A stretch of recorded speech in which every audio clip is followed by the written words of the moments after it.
नमस्कार मंडळी. सो खूप जास्त प्रयत्नांनंतर आज फायनलीच म्हणायला लागेल, ब्राईड टू बी होतं आहे काव्याचं. सो तिला आवडतात म्हणून मिस्टर राजीवमधनं तिच्यासाठी सोयाच्या डोंबिव लिहून घेऊन गेले. मग गिफ्ट म्हणून काय घ्यायचं तर घेतली साडी. आणि हे बघा, दिघा स्टेशनला पोहोचल्यावर 2 ब्लॉगर एकत्र आल्यावर काय होणार? येस, हेच होणार. सो ह्या सगळ्यांना मला ऑफिसनंतर खूप टायमानंतर ह्या सगळ्या भेटल्या मला, आणि ह्या भेटल्यानंतर तर एकदम फिक्स होतं की आम्ही धमाल तर करणारच आहोत. येस. आणि माझ्या ब्राईड टू बी नंतर मे बी आम्ही आज भेटतो आहे नाईट आऊट असं, नाहीतर ऑफिसमध्ये असताना तर आमचं ते शक्य झालं नाही. आणि हे जे डेकोरेशन आहे ना, हे ॲक्च्युली दिवाळीचं डेकोरेशन आहे, पण जरा काव्याला असंच टाईमपास म्हणून सांगितलं की हे तुझ्यासाठी सृष्टीने सगळं डेकोरेशन केलेलं आहे. सो आम्ही पोचलो घरी, आणि घरी पोचल्यानंतर आमचं पहिलं काम काय असणार आहे तर खायचं. येस, आम्ही खादाड्यालाच जन्माला आलेलो आहोत, तर आम्ही खाणार पहिले आणि मग नंतर आमचं बाकीचं काम करणार. सो हे ना डेकोरेशन करायला घेतलं, आणि आम्हाला तेव्हा रिअलाईज झालं की याच्यात आरच मिसिंग आहे.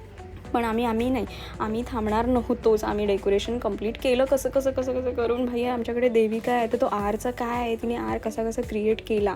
आणि मग डेकोरेशन करता हे तर माझं मला हे सगळ्यात जास्त इम्पॉर्टंट वाटतं, तिला त्रास देणं, सृष्टीला त्रास देणं. कारण मी जिथे आहे तिथे सृष्टी कधी शांत बसू शकत नाहीच. सो असं करता मस्तपैकी ब्राईड टू बीचं डेकोरेशन कंप्लीट झालं, आणि ते आमच्या ब्राईडनेच केलं.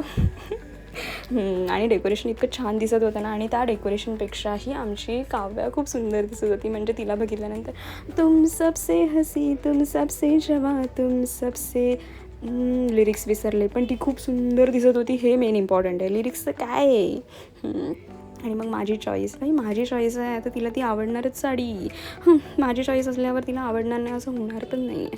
आणि मग हे फेक कॅन्डिड वगैरे आम्ही फोटोज वगैरे क्लिक केले, आणि मी जिथे आहे आणि सृष्टी जिथे आहे तिथे ही मस्ती कंपल्सरी आहे. ऑफिसनंतर ना मी खरंच खूप मिस करत होते ह्या सगळ्यांना. आणि मग खाल्ला पिझ्झा वगैरे, पण काही इमर्जन्सी होती त्याच्यामुळे काव्याला थोडं लवकर घरी जायला लागलं. आणि मग तिला घ्यायला आलेला शुभम, म्हणजे तिचा होणारा नवरा, आणि हे जे पॉपर विसरलेलो ना आम्ही, ते आम्ही त्यांच्यासाठी रस्त्यात फोडले. अशा प्रकारे हे धमाकेदार ब्राईड टू बी झाले.